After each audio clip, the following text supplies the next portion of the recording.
정말. 안녕하세요. 아르메니아에서 온 윤호나입니다. 일단 잘 사는 나라라고 생각을 하죠. 일반적으로는 그런데 제가 그렇게 생각하지 않아요. 친구한테 최근에 들은 게 있는데 정말. 여기 아시아인들과는 함께 있기가 힘들다며 표정을 찡그리는 한 아르메니아 여성이 있습니다. 이 여성은 업무상 한국으로 어쩔 수 없이 향하게 되고 그곳에서 한국 사람들이 지나갈 때마다 경악을 하며 입을 틀어막았다고 하는데요. 대체 그녀는 왜 이렇게 놀라게 된 걸까요? 안녕하세요. 저는 아르메니아 예레반에 위치한 마케팅 회사에서 일하고 있는 다이애나 아라켈리안이라고 해요. 지금 저는 한국으로 향하는 비행기에 탑승 중이랍니다. 제가 한국행 비행기에 탑승하게 될 줄은 꿈에도 몰랐어요. 지금 저는 살짝 긴장한 상태예요. 사실 저는 일본에서의 경험 때문에 아시아인에 대한 어떤 트라우마를 가지고 있거든요. 그 이야기를 먼저 좀 들려드릴게요. 그렇게 오래되지 않은 일이에요. 1년 전쯤 저는 일본 출장을 갈 일이 있었어요. 짧게 다녀오는 것도 아니었죠. 약 한 달 정도 되는 기간 동안 일본에 있어야 했거든요. 그때 만난 다나카 씨와 밀접하게 일하면서 저는 정말 힘들었어요. 그는 친절하고 유능한 사람이었지만 정말 견디기 힘든 입냄새를 가지고 있었거든요. 회의를 할 때마다 그의 입에서 나오는 끔찍한 냄새 때문에 일에 집중하기가 너무 힘들었어요. 처음에는 그냥 견딜 수 있을 거라 생각했어요. 하지만 시간이 지날수록 상황은 더 악화되었죠. 다나카 씨와 마주 앉아 이야기를 나눌 때마다 그의 입에서 나오는 냄새가 코를 찔렀어요. 마치 오래된 양말 냄새와 상한 우유 냄새가 섞인 것 같았죠. 숨을 참고 견디려 해도 도저히 안 되더라고요. 그래서 잘 쓰지도 않는 마스크를 쓰고 함께 일을 했지만 마스크를 쓰고 일을 하니 너무나도 답답하고 얼굴에 트러블들이 많이 나기 시작하더라고요. 그래서 결국 저는 마스크를 쓰는 것도 포기할 수밖에 없었어요. 그래서 저는 회의할 때라도 되도록 멀찍이 앉으려고 노력했어요. 하지만 그럴 때마다 다나카 씨는 더 가까이 다가와 말을 걸곤 했죠. 한 번은 정말 심했던 적이 있었어요. 다나카 씨가 바로 제 앞에 앉아서 열심히 프레젠테이션을 하는데 입냄새가 너무 강해서 속이 울렁거리기 시작했어요. 그때는 정말 견딜 수가 없어서 화장실로 뛰어가 구토까지 했던 기억이 나요. 그 일 이후로 다나카 씨와 마주치는 게 두려워졌어요. 회의 시간이 다가올 때마다 벌써부터 속이 안 좋아지곤 했죠. 하지만 업무상 어쩔 수 없이 계속 만나야 했고 그럴 때마다 고통스러웠어요. 사실 다나카 씨만의 문제는 아니었어요. 그냥 다나카 씨가 다른 사람들보다 더 심각한 정도였던 거죠. 다나카 씨 외에도 다른 일본인 직원들도 구취가 심각한 편이었어요. 저만 이런가 싶었는데 해외에서 파견 온 다른 사람들도 몇몇이 이미 저와 같은 생각을 가지고 있더라고요. 아마 겪어본 적이 없으신 분들은 이해하지 못하실 수도 있어요. 하지만 실제로 그 냄새를 매일 같이 일하면서 겪어보시면 정말 많이 피폐해질 거예요. 제가 그랬거든요. 일을 하러 가고 싶지도 않았고 집중도 안 되었고 원래 활발한 성격인 저는 점점 말수도 줄어들고 스트레스를 너무 많이 받아 우울해지기 시작했어요. 낯선 땅에서 이런 일을 겪으니 힘들더라고요. 특히 이런 건 어디 가서 이야기하기도 애매하고요. 입냄새가 난다고 해서 일을 안 할 수는 없으니까요. 제가 할 수 있는 거라고는 시간이 빨리 지나가기를 바라는 것뿐이었죠. 이 경험은 정말 저에게 트라우마처럼 남았어요. 귀국한 후에도 한동안 일본 출장이 떠오르면 몸서리가 처질 정도였죠. 그때의 냄새가 잊혀지지 않더라고요. 그래서 처음 한국 출장 소식을 들었을 때 거부감이 먼저 들었던 거죠. 물론 이제 와서 돌이켜보면 그건 편견이었던 것 같아요. 모든 아시아인이 다 같은 건 아니니까요. 하지만 그때 저는 비슷할 거라고 생각했죠. 일본에서의 구역질 나는 힘든 파견이 끝이 나고 드디어 아르메니아로 돌아와서 저는 회의, 마감, 네트워킹 행사로 바쁜 소용돌이 속에 살았어요. 그렇게 일하는 환경이 쾌적할 수가 없더라고요. 저희 나라에서 사는 게 얼마나 행복한 건지 그때서야 저는 깨달았다고 해도 과언이 아니었어요. 그리고 확실히 냄새에 대한 스트레스가 줄어드니 일의 능률이 올라가 일 처리를 잘하게 되었고 저희 활발한 성격 또한 다시 되찾을 수 있었어요. 마케팅 일에 행복감을 느끼던 저 다이애나를 다시 찾을 수가 있었죠. 그러던 어느 날 아침, 상사인 호부한 니시안 씨가 저를 사무실로 불렀어요. 다이애나, 멋진 기회가 있어요. 저를 쳐다보는 그의 눈은 열정으로 반짝이고 있었죠. 한국에 잠재 고객이 있는데 당신이 그 제안을 이끌어줬으면 해요. 제 마음이 내려앉았어요. 한국이요? 저는 일본 출장에서 돌아와 이제 겨우 회복했는데요. 혹시 왜 저인가요? 저는 제가 적임자인지 잘 모르겠습니다. 저는 애써 망설임을 감추려 노력하며 물었어요. 다이애나, 당신은 최고예요. 당신의 경험과 기술이 이 거래를 성사시키는데 꼭 필요해요. 게다가 새로운 문화를 경험하고 시야를 넓힐 수 있는 기회잖아요. 너무 좋지 않나요? 그의 말투는 반론의 여지가 없었어요. 저는 여전히 망설였어요. 순간 다시 한번 그 일본에서의 악취들이 나는 것만 같아 속이 울렁거리는 것만 같았죠. 그리고 이번 출장이 인사고가 점수에 크게 작용할 거예요. 임원으로 가는 가장 중요한 길이 되겠네요. 상사가 웃으며 저에게 이야기했어요. 저는 그 말의 뜻을 이미 알고 있었어요. 제가 가지 않으면 저는 평생 이 자리일 것이라는 말이었죠. 제 상사는 제가 야망이 있는 사람이라는 걸 잘 알고 있었어요. 저의 그런 부분을 상사는 건드리고 말았죠. 네, 알겠습니다. 제가 가서 잘 이끌어 보겠습니다. 저는 결국 거부할 수 없는 제안에 수락을 하고 말았어요. 상사는 만족스러운 표정을 지었죠. 그렇게 저는 두려움과 의무감이 뒤섞인 채 사무실을 나왔어요. 순간 괜히 수락을 한 건가 싶기도 했지만 확실히 거절할 수 없는 제안이었어요. 제 경력에 너무 중요했으니까요. 하지만 일본에서의 기억이 저를 괴롭혀서 불안감 또한 떨쳐낼 수가 없었죠. 그때와 같은 일이 반복된다면 정말 상상도 하기 싫을 정도로 끔찍했어요. 그날 저녁, 저는 제 친구이자 동료인 리사와 커피를 마셨어요. 우리는 자주 시내 중심가에 있는 아라라트 산이 멀리 보이는 아늑한 카페에서 만났죠. 커피를 홀짝이며 저는 리사에게 다가오는 출장에 대해 말했어요. 리사, 수락은 했지만 솔직히 한국 출장이 걱정돼. 일본에서처럼 냄새로 스트레스를 받을 것 같아서 걱정돼. 제가 고백했죠.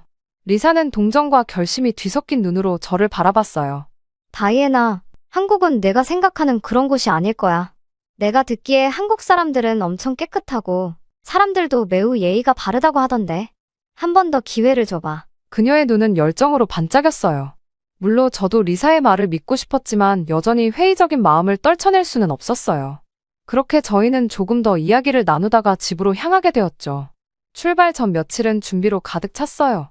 한국 문화를 연구하느라 몇 시간을 보냈죠. 관습과 예의범절에 익숙해지려고 노력했어요. 한국 사회에서 존중의 중요성, 위계적 관계, 청결에 대한 꼼꼼한 주의에 대해 읽었죠. 또한 몇 가지 기본적인 한국어 표현도 배웠어요.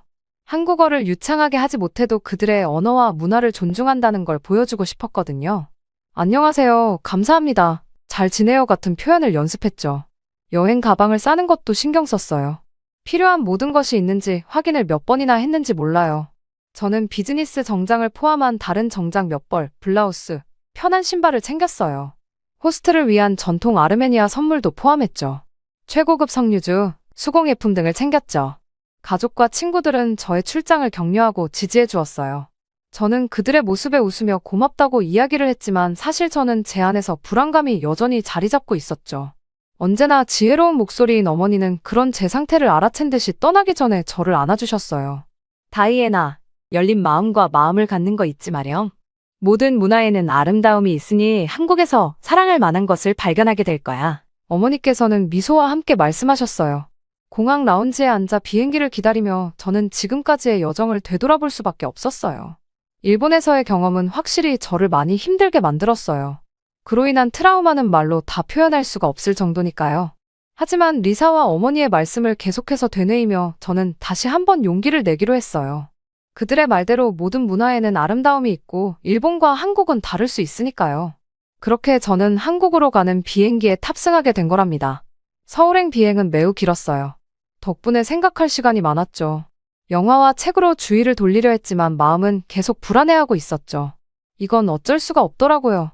비행기가 인천국제공항으로 내려가기 시작하자 설렘과 긴장감이 교차하는 것이 느껴졌어요. 아래로 보이는 도시는 활기차고 붐비는 모습이었죠. 아르메니아의 조용하고 시골 풍경과는 대조적으로 보였어요. 저는 깊게 숨을 내쉬며 리사의 말을 되새겼어요.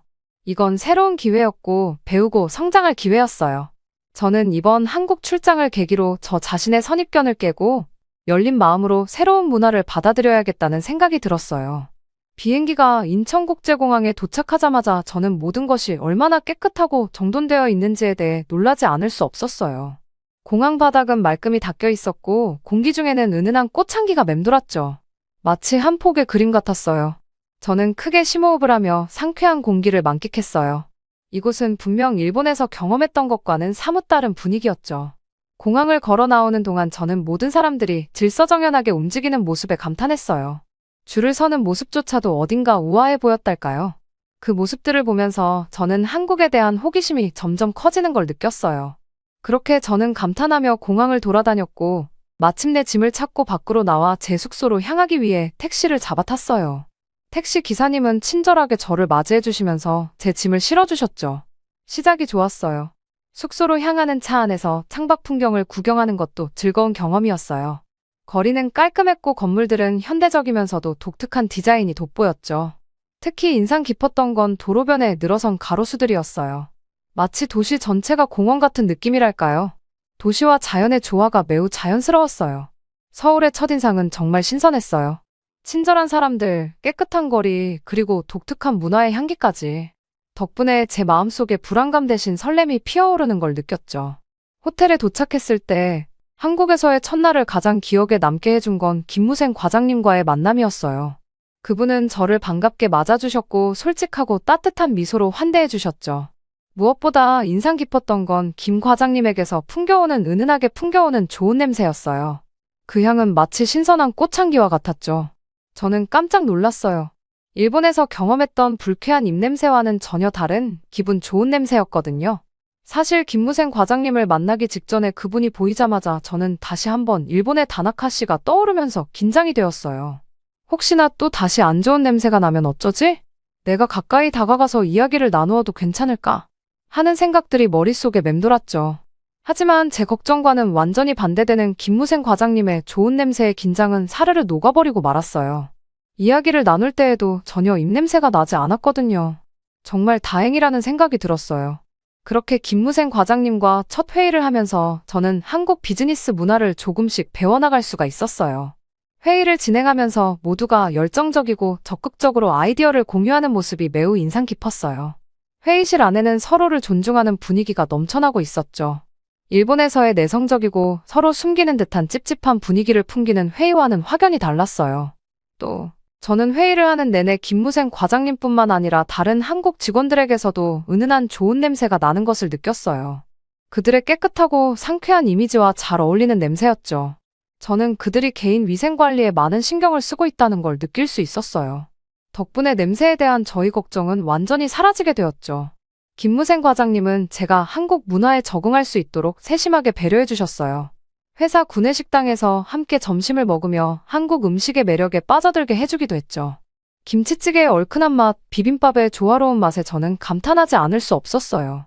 구내식당인데도 매우 밥이 잘 나오더라고요. 더욱 더 앞으로의 한국 출장이 기대가 되었어요. 식사 자리에서 김 과장님은 한국 문화와 역사에 대해서도 많은 이야기를 들려주셨어요.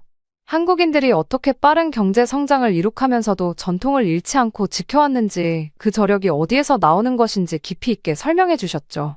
저는 김 과장님의 말씀을 듣고 한국이라는 나라에 점점 매료되어 갔어요. 식사가 끝나고 모든 사람들이 자신의 개인 양치도구를 가지고 이를 닦으러가는 모습을 보며 저는 다시 한번 이들의 청결함에 놀라지 않을 수 없었어요. 일본에는 그렇지 않은 사람들도 많았거든요. 그리고 한국 사람들은 모두 고른 치어를 가지고 있었어요. 그 부분이 한몫하지 않았을까 싶기도 하더라고요. 그날 저녁, 저는 호텔방으로 돌아와 밤 늦게까지 잠들 수가 없었어요. 머릿속은 온종일 보고 듣고 느꼈던 것들로 가득 차 있었거든요. 한국에서의 첫날은 마치 깊은 우물 속 물을 들여다본 것 같은 경험이었어요. 표면 밑에는 무궁무진한 깊이가 있다는 걸 느꼈죠. 잠이 들기 전 저는 스스로에게 약속했어요. 마음의 문을 열고 한국이라는 나라를 온전히 받아들이기로 말이죠. 그렇게 저는 한국에서의 둘째 날을 설레는 마음으로 맞이했어요. 저는 직접 거리로 나가 서울의 매력을 느껴보기로 했어요. 먼저 호텔 근처 작은 공원에 들러보았죠. 돌담에 앉아 있노라니 마음이 평온해지는 걸 느꼈어요. 공원을 산책하는 사람들의 표정에서 여유가 느껴졌죠. 한국인들은 바쁜 일상 속에서도 이런 휴식의 시간을 잊지 않는 것 같았어요. 며칠 동안 저는 서울의 거리를 홀로 탐방하면서 여러 다양한 모습들에 감탄했어요. 서울은 놀거리도 볼거리도 먹을 것들도 매우 넘쳐나고 있었어요. 제 예상 외로 외국인들도 많이 있더라고요. 그 모습들을 구경하다 보니 시간은 빠르게 지나갔어요. 회사에서의 일 또한 매우 즐거웠어요. 사람들은 모두들 친절했고 좋은 냄새가 났으며 저를 잘 챙겨주었거든요. 한 번은 김무생 과장님이 저를 근사한 한정식 식당으로 안내해 주셨어요. 식당에 들어서는 순간 저는 고즈넉한 분위기에 압도되죠. 김무생 과장님은 제게 각 요리의 의미와 먹는 방법을 하나씩 설명해 주셨어요. 정갈한 반상 위에 놓인 색색의 반찬들을 보자 절로 감탄이 나오더라고요. 식사를 하면서 김무생 과장님은 한국의 식문화에 대해 더 깊이 있는 이야기를 들려주셨어요. 음식을 통해 정성과 사랑을 전하는 것이 한국 문화의 중요한 부분이라는 이야기를 들려주셨죠. 그 말씀을 듣고 보니 제 앞에 놓인 음식들이 더욱 특별하게 느껴졌어요. 그날 저녁, 저는 한국 동료들과 함께 회식을 하러 갔어요. 우리는 작은 골목에 있는 포장마차에 앉아 맛있는 삼겹살을 구워 먹었죠. 고기를 굽는 연기가 자욱한 가운데서도 동료들의 옷에서는 은은한 섬유 유연제 냄새가 풍겨나왔어요. 그 향은 고기 냄새와 묘하게 어우러져 특별한 분위기를 연출해주는 것만 같았죠. 회식이 끝난 후 동료들과 함께 걸어 집에 가는 길, 서울의 밤거리는 화려한 네온사인으로 빛나고 있었어요. 가게마다 맥주병이 쌓여 있고 사람들은 흥겨운 표정으로 술잔을 기울이고 있었죠. 그런데 그 와중에도 거리는 놀랍도록 깨끗했어요. 쓰레기 하나 보이지 않았죠. 정말 인상적이었어요. 동료 중 한 분이 제게 한국의 음주 문화에 대해 설명해 주었어요. 한국에서의 술자리는 단순히 술을 마시는 게 아니에요. 서로의 마음을 터놓고 소통하는 시간이기도 하죠. 함께 웃고, 울고, 때로는 토라지기도 하면서 우정을 쌓는 거예요. 술이 만취해 더럽히기만 하는 술자리가 아니랍니다. 걸어가는 내내 곳곳에서 풍겨오는 사람들의 채취는 놀랍도록 상쾌했어요. 은은한 화장품 냄새, 옷에서 배어나오는 섬유유연제 향이 코를 간지렸어요. 그 냄새들은 저를 기분 좋게 만들어주었죠. 그날 밤 잠자리에 들며 저는 생각했어요. 한국 사람들은 겉모습뿐만 아니라 내면까지 정결함을 유지하려 노력하는구나. 좋은 인상을 주려 애쓰는 게 일상인 거구나. 한국에서의 시간이 흐르면서 저는 점점 더 한국 문화에 매료되었어요. 매일 아침 출근길에 보이는 거리의 모습은 제게 깊은 인상을 주었죠. 사람들은 깔끔한 옷차림으로 빠른 걸음으로 걸어갔고 거리는 언제나 깨끗했어요. 쓰레기 하나 없이 말이죠. 회사에서도 같은 모습이었어요. 직원들은 단정한 복장으로 출근했고 사무실은 늘 정돈되어 있었죠. 회의 중에는 모두가 열심히 메모를 하고 적극적으로 참여했어요. 일본에서의 경험과는 너무나 달랐죠. 또 저는 김무생 과장님과 점심 식사를 하면서 한국 문화에 대해 더 많은 것을 배워나갈 수 있었어요. 그는 한국의 빠른 경제 성장과 기술 발전에 대해 자랑스러워했죠. 그러면서도 전통을 잊지 않고 현대와 조화를 이루려 노력한다고 말했어요. 한국인들은 과거와 현재, 미래를 함께 품는 법을 배웠어요. 우리는 조상들로부터 물려받은 지혜를 소중히 여기면서도 새로운 것을 배우고 혁신하려 노력하죠. 김무생 과장님의 말이 가슴에 와닿았어요. 이제까지 제가 겪은 한국은 확실히 그래 보였거든요. 그러던 어느 날 김무생 과장님이 저를 불러 커피를 마시자고 했어요. 저희는 창가 자리에 앉아 서울의 풍경을 바라보았죠. 다이애나 씨, 우리 회사에서는 당신을 높이 평가하고 있어요. 이번 프로젝트를 성공적으로 이끌어줘서 감사함을 느끼고 있답니다. 사실 우리는 당신에게 장기적인 파트너십을 제안하고 싶어요. 저는 순간 깜짝 놀랐어요. 저에게 이런 큰 제안을 할 거라고는 상상도 하지 못했거든요. 이야기를 듣고 저는 너무나 기쁘고 놀라워서 말을 잇지 못했어요. 김 과장님은 제안을 계속해서 이어나갔죠. 우리는 아르메니아의 지사를 설립할 계획이에요. 다이애나 씨가 그 지사를 이끌어주면 좋겠어요. 한국과 아르메니아 간의 다리 역할을 해줄 수 있는 적임자라고 생각하거든요. 물론 대대적인 한국어 교육 또한 지원할 예정이에요. 이건 정말이지 믿기지 않는 기회였어요. 저는 물론 고민이 되기는 했어요. 이번 출장이 끝나면 저희 회사에서 승진할 가능성이 매우 컸으니까요. 하지만 한국에서 생활을 하면서 이 문화와 저희 문화를 이어주는 중요한 역할을 하는 것은 너무나도 흥미로운 제안이었어요. 저는 한국에 매료되어 있는 상태이고도 하고요. 저는 고민을 하다가 김무생 과장님에게 고마움을 전하며 제안을 수락했어요. 물론 올해 몸담은 회사를 떠나야 하는 것은 아쉽지만 이것은 제 인생의 새로운 장을 여는 시작일 것 같다는 생각이 확실하게 들었거든요. 한국과 아르메니아 두 문화를 잇는 다리가 될 수 있다니 얼마나 영광인지 몰라요. 한국에서의 마지막 주말, 김무생 과장님은 저를 경복궁으로 초대했어요. 웅장한 궁궐의 아름다움에 감탄하며 저희는 천천히 걸었죠. 김무생 과장님은 한국의 역사와 전통에 대해 설명해 주었고 저는 열심히 귀 기울였어요. 마지막으로 김무생 과장님이 이런 말을 남겼어요. 다이애나 시우리 문화의 아름다움을 알아봐줘서 고마워요. 또 함께 일하면서 많이 배웠습니다. 앞으로 함께 만들어갈 미래가 기대되네요. 한국에서의 경험은 제 삶의 전환점이 되었어요. 한국에서 배운 정결함과 배려의 마음가짐은 제 삶의 철학이 되었죠. 그리고 무엇보다 이제 저는 편견에서 벗어나 다른 문화를 이해하고 받아들이는 넓은 마음을 갖게 되었어요. 그리고 지금 저는 아르메니아에 있는 한국 기업의 지사장으로 일하면서 두 나라 간의 다리 역할을 하고 있어요. 한국에서의 소중한 경험을 바탕으로 문화적 차이를 이해하고 소통하는 리더가 되려 노력하고 있죠. 한국은 제 두 번째 고향이 되었어요. 그곳에서의 배움과 깨달음은 앞으로의 인생을 이끌어갈 나침반이 될 거예요. 저는 앞으로도 세계 곳곳을 여행하면서 다양한 문화를 배우고 제 안의 편견을 깨뜨리는 일을 계속하고 싶어요. 때로는 낯설고 불편한 경험도 있겠지만 결국 그 모든 것이 저를 성장시키는 계기가 될 거라 믿어요.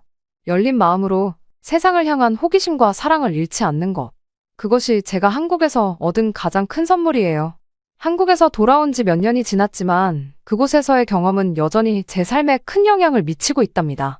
매일 아침 출근할 때면 저는 항상 단정한 옷차림과 깨끗한 몸가짐을 유지하려고 해요. 한국에서 배운 대로 외모를 가꾸는 것은 자신에 대한 존중이자 상대방에 대한 예의라는 걸 잊지 않으려 하죠. 사무실에는 한국식 업무 스타일을 도입했어요. 회의는 항상 정시에 시작하고 모두가 적극적으로 참여하도록 독려하죠. 또한 직원들 간에 서로 존중하고 배려하는 분위기를 만들기 위해 노력하고 있어요. 점심시간이 되면 직원들과 함께 회사 구내식당에서 식사를 해요. 메뉴는 한국 음식과 아르메니아 음식을 번갈아가며 제공하고 있죠. 한식 데이에는 가끔 제가 직접 김치를 담가 나누기도 해요. 이를 통해 두 나라의 음식 문화를 함께 즐기고 서로의 문화를 이해할 수 있는 기회를 만들고 있죠. 퇴근 후에는 한국에서처럼 동료들과 함께 저녁 식사를 하거나 술자리를 가지기도 해요. 업무에 지친 심신을 달래고 서로의 고민을 나누며 끈끈한 유대감을 쌓죠.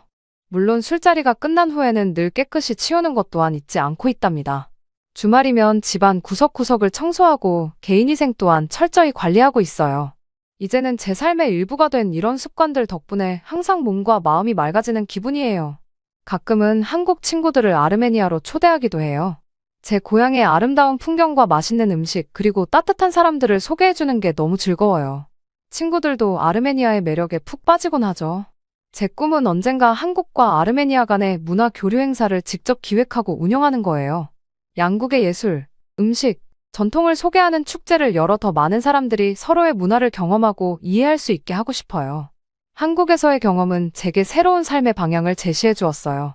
다른 문화를 받아들이고 배우려는 열린 자세, 그리고 그 과정에서 얻은 깨달음들은 앞으로도 제 인생의 소중한 자산이 될 거예요.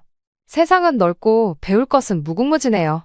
앞으로도 계속해서 새로운 문화를 탐험하고 그 안에서 삶의 지혜를 발견하는 여정을 이어가고 싶어요. 한국에서의 추억을 가슴 한켠에 간직한 채 앞으로의 모험을 기대하며 오늘도 미소 짓습니다. 미국의 국제안보 전문가인 한 여성이 맨해튼의 어두운 골목에서 손톱을 뜯으며 안절부절 못하는 표정으로 누군가를 기다리고 있습니다. 이 여성은 한국인처럼 생긴 남자가 다가오자 화들짝 놀라며 질색하는데요. 그 남자의 충격적인 행동을 보고 여성은 간첩이냐고 소리치며 뒷걸음질을 치기 시작합니다. 이후 골목에서는 여성의 절규 소리가 울려 퍼집니다. 그 골목에서는 그리고 두 사람 사이에서는 무슨 일이 일어나고 있는 걸까요? 전 맨해튼의 아늑한 집 사무실에 앉아 있었어요. 컴퓨터 화면에 불빛이 제 얼굴을 밝혔죠. 제 이름은 제니퍼고 미국 출신의 국제안보 전문가예요. 세계 강대국인 미국의 국제안보 전문가인 저는 항상 세계 정세에 관심이 많았고 그것들이 우리 세상을 어떻게 만들어가는지 궁금했죠. 그런데 최근에는 한반도에 관심이 쏠리고 있었어요. 한국과 북한의 관계가 세계에 큰 영향을 끼친다는 건 부정할 수 없는 사실이었으니까요. 전 의자에 기대앉아 화면에 집중했어요. 러시아가 전술훈련 영상을 공개했는데 그건 정말 위협적이었죠. 전술핵탄두를 탑재할 수 있는 이스칸데르 미사일과 극초음속 킨잘 미사일을 선보였어요. 이건 서방에 대한 분명한 메시지였어요. 서방은 우크라이나에 무기를 지원하고 있었지만 직접 군대를 보내는 걸 주저하고 있었거든요. 전 이것이 남북한에 미칠 잠재적 결과에 대해 생각하지 않을 수 없었어요. 아시다시피 대한민국은 풍부한 역사와 문화를 가진 아름다운 나라예요. 약 5,100만 명의 사람들이 살고 있고 수도인 서울은 970만 명 이상이 거주하는 활기찬 대도시죠. 최근 수십 년 동안 한국은 엄청난 발전을 이뤘고 기술, 엔터테인먼트, 교육 분야에서 세계적인 리더가 되었어요. 하지만 바로 국경 너머에는 북한이 있어요. 그곳은 신비에 쌓여 있고 독재 정권에 의해 통치되는 나라죠. 러시아가 군사력을 과시하자 전 북한이 도발적인 발언과 행동을 할 거라는 걸 알았어요. 그리고 그건 정확히 일어났죠.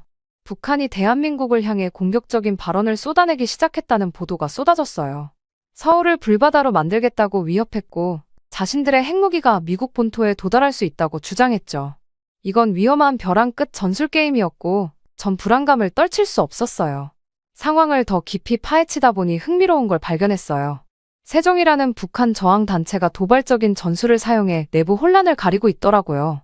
그들은 김정은 정권을 내부에서 무너뜨리기 위해 일하는 1만 명 이상의 회원이 있다고 주장했죠. 다음 며칠 동안 세종과 북한 내부 상황에 대해 찾을 수 있는 모든 정보를 샅샅이 뒤졌어요.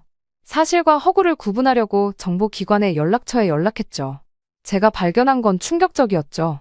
김정은 정권의 가혹한 탄압과 선전에도 불구하고 북한 주민들은 저항의 방법을 찾고 있었어요. 그들은 몰래 한국 드라마를 보고 외부 세계에 대해 배우며 더 나은 미래를 꿈꾸고 있었죠. 실제로 최근 연구에 따르면 밀수된 USB와 숨겨진 라디오 장치 덕분에 70% 이상의 북한 주민들이 외국 매체에 접근할 수 있다고 해요. 상상할 수 없는 역경에 직면해서도 외부 세계와 소통하고 다른 삶을 상상하는 방법을 찾는 북한 주민들의 회복력과 독창성에 전 놀라지 않을 수 없었어요. 이건 인간 정신의 힘과 우리 모두 안에 타오르는 자유에 대한 끝없는 갈망을 떠올리게 했죠.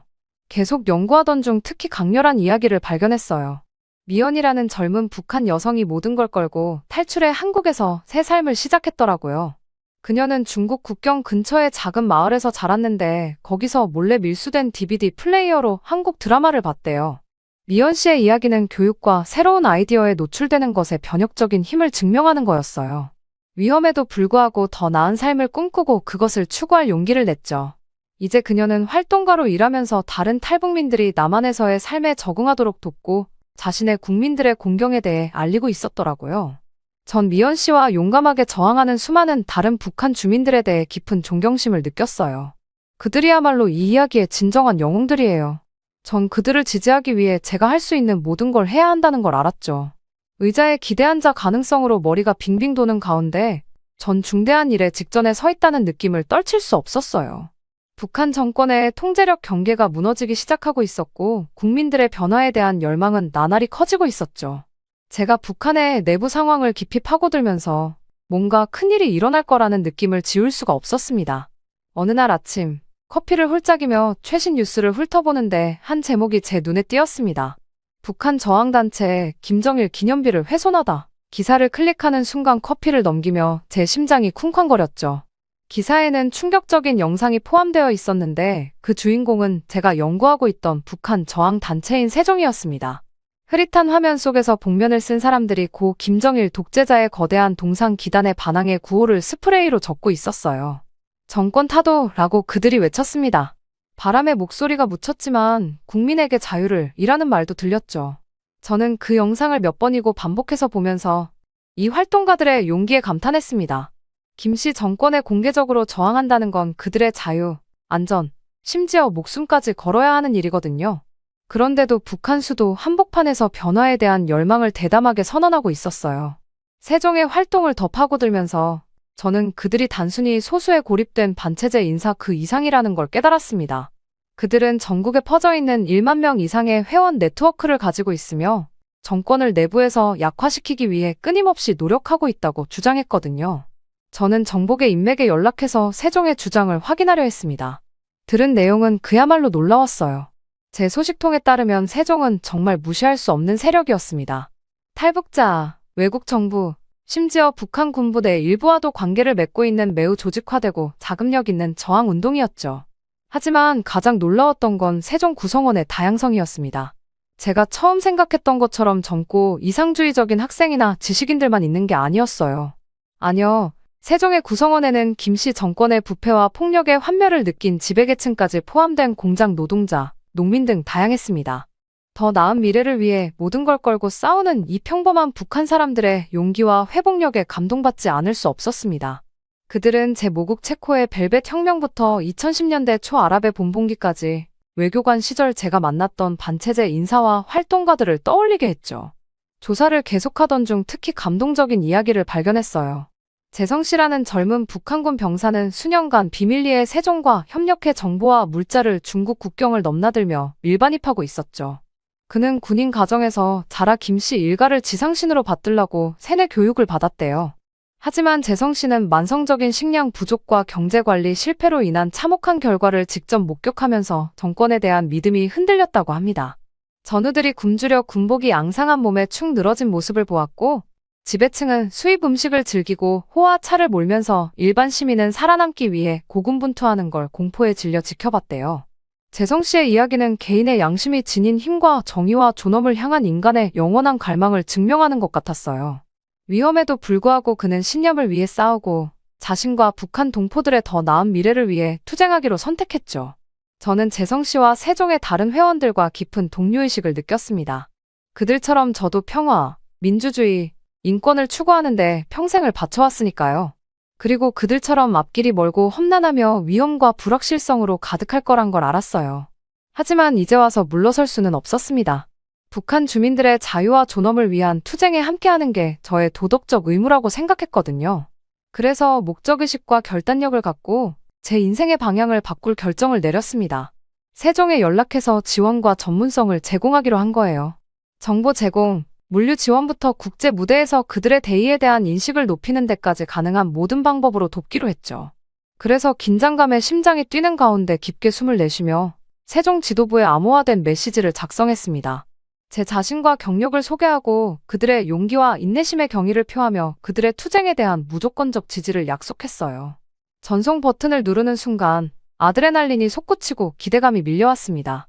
엄청난 위험을 감수하고 있다는 걸 알았어요. 저 자신과 사랑하는 사람들을 잠재적 위험에 빠뜨리는 거였으니까요. 하지만 옳은 일을 하고 있다는 것도 알았습니다. 역사의 부름과 제 양심의 명령에 응답하고 있다고 말이죠. 그래서 체코 맨해튼의 창밖으로 보이는 잿빛 하늘을 바라보며 의자에 몸을 기댔을 때 평화롭고 맑은 느낌이 밀려왔어요. 앞으로의 길이 멀고 험난할 거라는 건 알았지만 혼자가 아니라는 것도 알았습니다. 저는 정의와 자유를 위한 세계적 운동의 일부였고 우리 모두를 공동의 대의로 하나 되게 하는 운동이었죠. 얼굴에 미소를 띠고 가슴에 불을 품은 채 컴퓨터로 돌아가 일을 시작했습니다. 북한의 미래를 위한 싸움은 이미 시작됐고 저는 그 투쟁에서 제 역할을 다할 준비가 되어 있었어요. 저는 세종에서 온 답장을 기다리면서 마음이 약간 긴장되고 설레는 걸 느꼈어요. 북한 주민들에게 도움의 손길을 내미는 건 큰 모험이었지만 그럴 만한 가치가 있다고 생각했죠. 자유와 존엄을 위해 투쟁하는 북한 주민들에게 우리의 지지와 연대가 필요하다는 걸 잘 알고 있었어요. 며칠이 지나고 몇 주가 흘렀지만 세종으로부터 아무런 소식이 없었어요. 제 메시지가 북한 당국에 발각되었거나 세종 지도부가 저를 믿지 않기로 결정했을까봐 걱정되기 시작했죠. 그러다 희망을 잃어가던 찰나 익명의 발신자로부터 수수께끼 같은 이메일을 받았어요. 내일 맨해튼 광장에서 만납시다. 빨간 장미를 가져와요. 메시지를 읽으면서 흥분과 두려움이 동시에 밀려왔어요. 무슨 일이 벌어질지 예상할 수 없었지만 이 기회를 놓칠 수 없다는 걸 알았죠. 그래서 약속한 날 밤 빨간 장미를 꼭 쥐고 맨해튼 광장으로 향했어요. 시계가 약속 시간을 알리는 순간 어깨를 톡톡 치는 느낌이 들었어요. 뒤돌아보니 스카프로 얼굴을 가린 검은 코트의 젊은 여성이 서 있었죠. 따라오세요. 그녀가 속삭이더니 어둠 속으로 사라졌어요. 잠시 망설였지만 깊게 숨을 내쉬며 그녀를 뒤쫓았죠. 그녀는 좁은 골목길과 뒷길을 통해 절 이끌었어요. 마침내 우리는 도시 외곽의 평범해 보이는 아파트에 도착했죠. 그녀가 문을 두드리자 작고 어두운 방의 문이 열렸어요. 안에는 30에서 40대로 보이는 남녀들이 절 맞이했어요. 소박하고 평범한 옷차림이었고 고난과 투쟁으로 얼굴에 주름이 패였죠. 제니퍼 씨, 환영합니다. 한 남자가 앞으로 나와 악수를 청했어요. 우리는 세종 조직이며 당신을 기다리고 있었습니다. 몇 시간 동안 저는 북한 내 세종의 활동에 대해 더 많은 걸 알게 되었어요. 안전가옥과 비밀보급로, 정보와 기술을 북한에 밀반입하려는 노력, 김정은 정권을 무너뜨리고 자유민주 북한을 세우겠다는 그들의 궁극적 목표에 대해서요. 그들의 헌신과 용기에 감명받았지만 한편으로는 걱정도 되더라고요. 위험이 엄청났고 실패의 대가는 상상조차 할 수 없었죠. 보안 예방책과 비상대책에 대해 물어보니 조직원과 활동을 보호하기 위한 강력한 시스템이 마련되어 있다는 말에 안심이 됐어요. 밤이 깊어갈수록 세종과 함께 일할 생각에 점점 더 흥분되었죠.